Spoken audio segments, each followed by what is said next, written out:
চাঁদ, তুমি কি আয়াতুল কুরসি পারো? হ্যাঁ আপু, আমি আয়াতুল কুরসি পারি। তুমি কি আয়াতুল কুরসির ফজিলত এবং অর্থ জানো চাঁদ? না আপু, আমি তো আয়াতুল কুরসির ফজিলত এবং অর্থগুলো জানি না। চাঁদ, তোমার তো আয়াতুল কুরসির সাথে সাথে আয়াতুল কুরসির ফজিলত এবং অর্থ জানা দরকার। চাঁদ, তুমি তো আয়াতুল কুরসিটা পারো, আমাকে একটু শোনাও তো। ঠিক আছে আপু, শোনাচ্ছি। বিসমিল্লাহির রহমানির রহিম।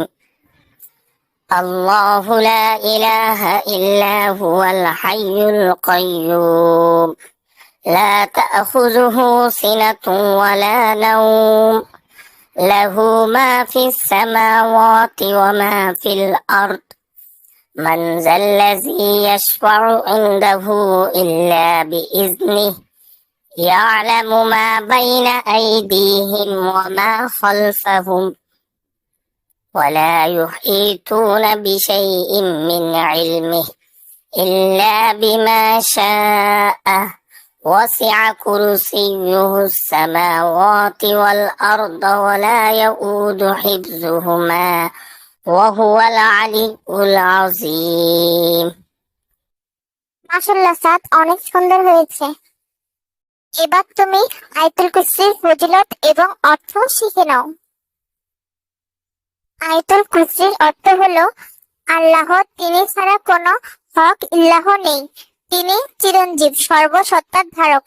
তাকে তন্দ্রা স্পর্শ করতে পারে না, নিদ্রাও নয়। আসমান সমূহে যা রয়েছে ও জমিনে যা রয়েছে সবই তার। কে সে যে তার অনুমতি ব্যতীত তার কাছে সুপারিশ করবে? তাদের সামনে ও পিছনে যা কিছু আছে তা তিনি জানেন, আর যা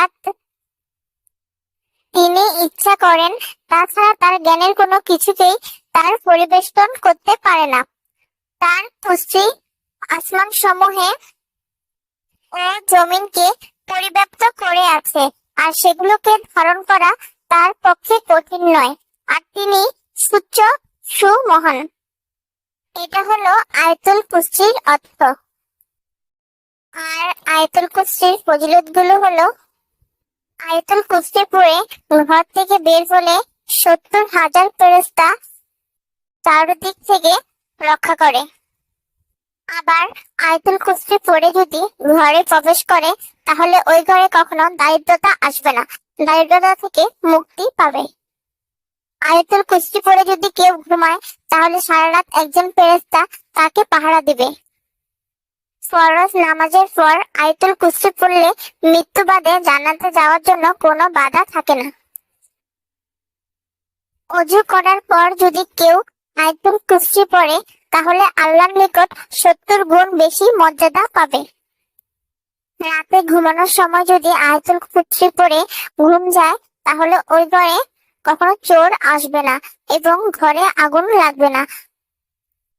কোনো ব্যক্তি যদি সকাল সন্ধ্যা 2 বেলায় আয়াতুল কুরসি পড়ে তাহলে তার কাছে কোনো দুষ্ট জিন আসতে পারবে না, আল্লাহ তাকে বিশেষভাবে রক্ষা করবে। এগুলো হলো আয়াতুল কুরসির ফজিলত। আপু, আমি আয়াতুল কুরসির অর্থ এবং ফজিলত গুলো জেনে নিলাম এবং আমার বন্ধুদেরকেও আয়াতুল কুরসির ফজিলত এবং অর্থ সম্পর্কে জানিয়ে দিব। ঠিক আছে স্যার, তুমি তোমার বন্ধুদেরকে জানিয়ে দিও।